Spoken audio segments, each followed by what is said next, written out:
What's up, y'all? You know what time it is. It's about to be that time.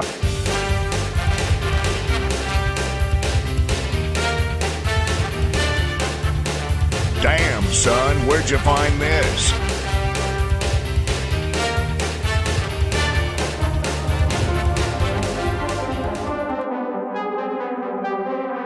Savage. And we're back with another One Piece theory video. All right, this one's a big one, so if you like it, share it around, like, comment, subscribe, all that kind of stuff. Big spoilers for anime onlys. We're getting into some heavy manga stuff here, so watch out. Big topic in the community. Ever since Luffy's fruit was revealed to be anime onlys, get the hell out of here. The Hito no Mi model sun god Nika. People have been bringing up the panel in the Calgara and Nolan flashback, where they are sacrificing Calgara's daughter Moose to the gods.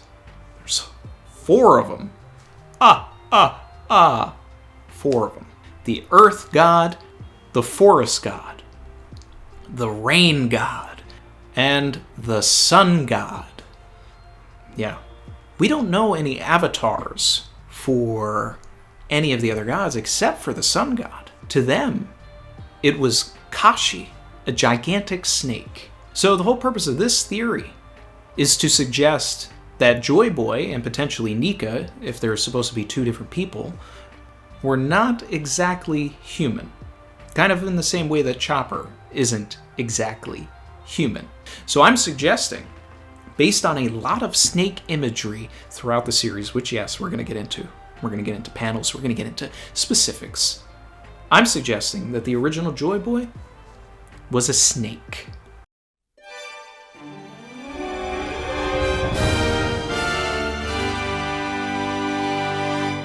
Now, Skypiea was not the only time that we had heard about the Sun God. It was also a plot point during the Mother Carmel Big Mom flashback, where while on Elbaf, the giants, the people of Elbaf, believed in a sun god. Mother Carmel used it as a tool to sort of manipulate the people of Elbaf, right?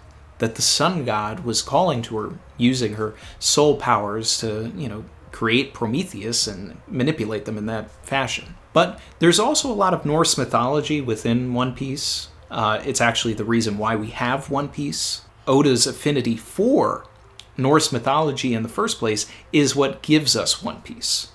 And one of the biggest creatures from Norse mythology is the Jormugandr, which is a gigantic snake, right? Which could be a reference to why we have gigantic snakes in Skypiea. But imagine a gigantic snake like Nola, like Kashi, eating the Hito no Mi model Nika, and then being able to get even larger. Because the idea here is that the Jormugandr was a snake that was able to wrap itself around the entirety of the world. Fun fact, Jormugandr in Norse mythology was defeated by Thor, just as Nola was defeated by an El-Thor attack. Oda thinks he's slick. He is. Savage. In Egyptian mythology, the sun god Ra's most famous enemy, Apophis, was a giant serpent. So perhaps Emu, who I've said potentially has ties to Imhotep, is actually the snake in this world. There are other mythologies at play here as well, and religion. Kuma walks around with a Bible, right? Which means there's somehow some form of Christianity or Catholicism in this world, or at least at one point was. We've joked about it before as Brooks Fruit, the Hito no Mi model Jesus, because he was able to resurrect himself. The creation story, Adam and Eve with the snake, right? We know in the story that there is an Adam tree, right, which is what gave us the wood for the Thousand Sunny. We have the Eve tree, which has been heavily speculated to be what bears the fruit of the devil fruit.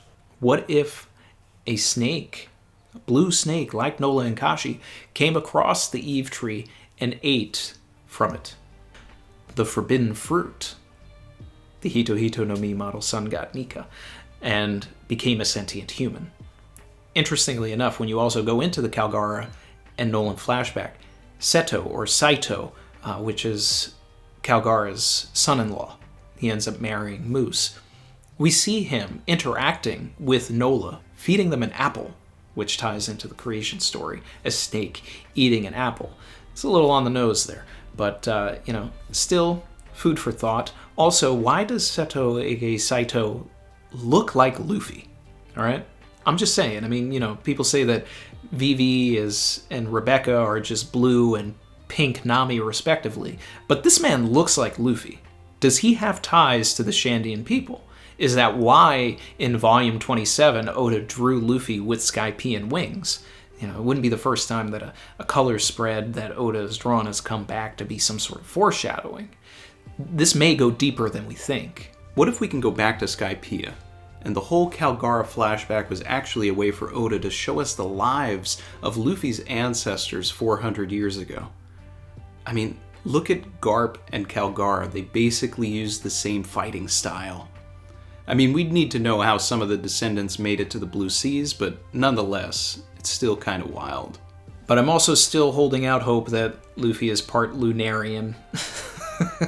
And that's the real reason for his affinity for fire. But I mean, he is now the sun god, so I guess that's why he can probably use fire also. Especially considering that during Skypiea, for a large portion of it, a lot of people's least favorite parts of Skypiea involve Luffy being trapped inside one of these giant snakes, which could eventually become foreshadowing because there would be another giant snake that once again has the Hito Hito no Mi, model sun god Nika, the Gomu Gomu no Mi, within it, even though it's within the possession of someone else. And an interesting parallel would be when Enel zaps Nola, right? And we get the onomatopoeia for the snake dying. And then what happens? The eyelid lifts open, and almost as if, it's awakening, Luffy looks through the eye of the snake. This man who has a form called Snake Man when he doesn't have any other forms that are named after animals. Sure, he's got attacks that are named after animals, but there's Gear 4th Bound Man, Gear 4th Tank Man, Gear 4th Snake Man. Is there a memory, a soul within the fruit that caused Luffy to create that form in the first place? What does Luffy do after this? He goes and he fights Enel, a man who believes himself to be a god, right? Fighting a man who doesn't know that he actually is a god, a rubber man who was able to tank that zap the same way that the previous user of the fruit, this giant snake, would have been able to tank that zap, but their potential descendant, Nola, was not able to do so. So Luffy fighting Enel would almost be a way of him avenging in some sort of weird way the descendant of his fruit. If you can follow along with that. Another cool detail is that the entrance to Shandora looks like it is a shrine to a particular deity. The eyebrows look just like Gear 5 Luffy, and the nose is snubbed like a snake. There's also Amazon Lily, Hebihime, Snake Princess. Here you have a woman that ends up falling in love with Luffy. The Snake Princess falls in love with Luffy. There's all of the snake imagery here. Why?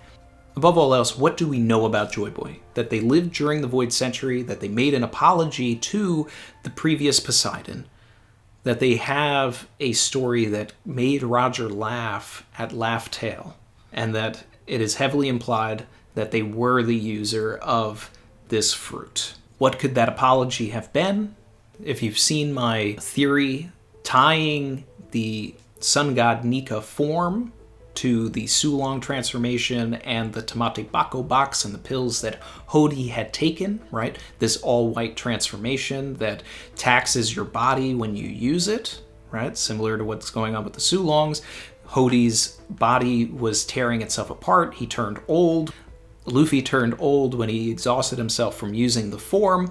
What if those pills were created to bolster the army that JoyBoy was taking against what eventually becomes the world government, these people who were committing a mass genocide on the world, right? But none of them could handle the taxation on their bodies, and they all collapse on the way to the battle. And then he has to apologize because what he wanted to do, this liberator, right, which goes back to the Amazon Lily thing, the slaves, the hoof of the soaring dragon, right? Does Kaido play into any of this? I believe that all of this is a game of telephone, that over the years, it's all about a blue snake that they don't really remember, even 400 years later, which is where the Calgara and Nolan flashback takes place, right? They believe that this gigantic blue snake is the avatar of the sun god, of JoyBoy, right? Maybe Nika was a snake, but JoyBoy was a mink. Maybe Nika was a mink, but JoyBoy was a snake. And then there would be the reason why we have Sulong transformations in the first place. Maybe the all-white transformation is lineage factor from the minks retained within the fruit. We don't know, but getting a little wacky there. But I mean, still, why do the minks look like Luffy when he transforms? Why did Hody look like Luffy when he transforms? Why does Hody look like a mink when they transform? It all kind of ties together. And keep in mind that moonlight is just reflected sunlight. More on the point of the confusion potentially between a giant snake and Kaido, right, is Kaido's name, right? It's been a long-standing Japanese theory that the characters of Kaido actually have the character Sir JoyBoy within them, which would generally be lost by, an English viewer or reader of One Piece. Now, I think that that's because Kaido was given that name. It's not his real name, right? I think that Rox gave him that name, his mentor, and that's why he eventually gives King his name, right? Changes his name because it's like an affinity. It's something that he picked up from his previous mentor. It's very possible that Rox may have believed that the fish fruit model Azure Dragon was the fruit in question to bring JoyBoy back. And then that's why Kaido ended up with that fruit, because there may have been some miscommunication.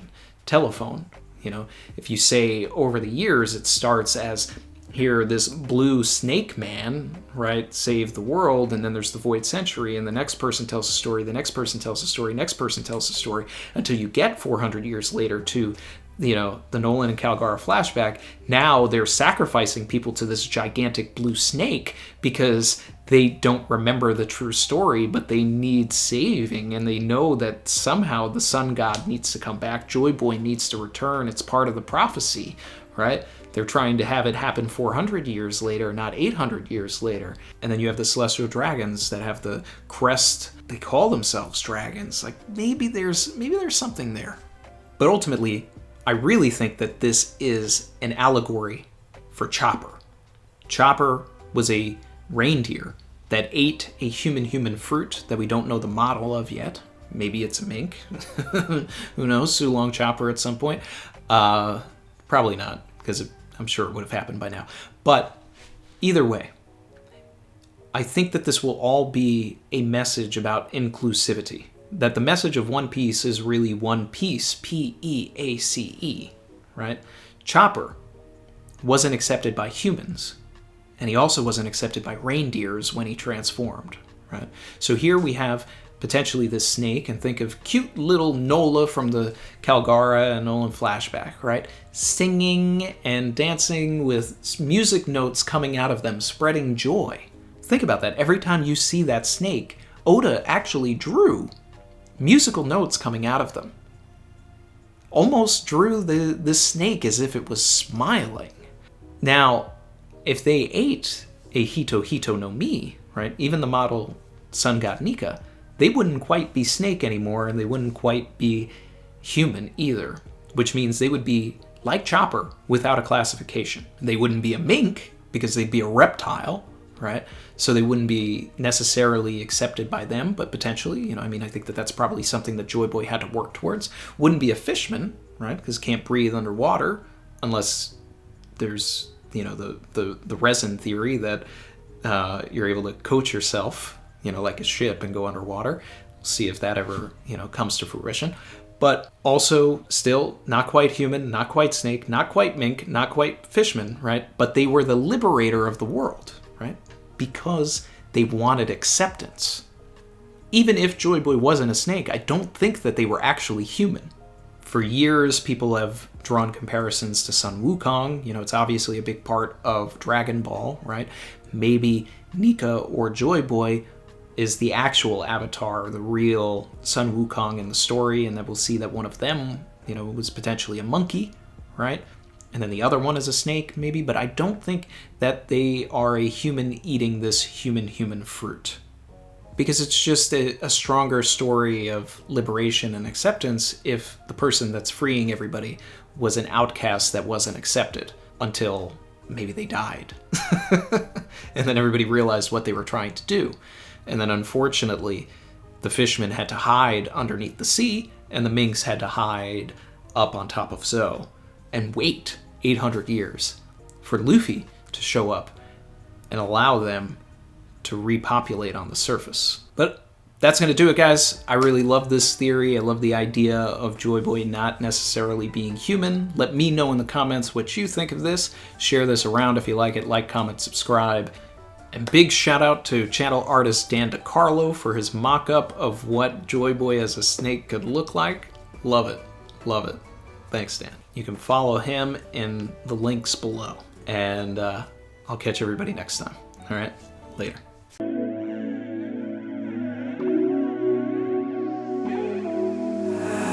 I've been swimming deep, deep. Savage.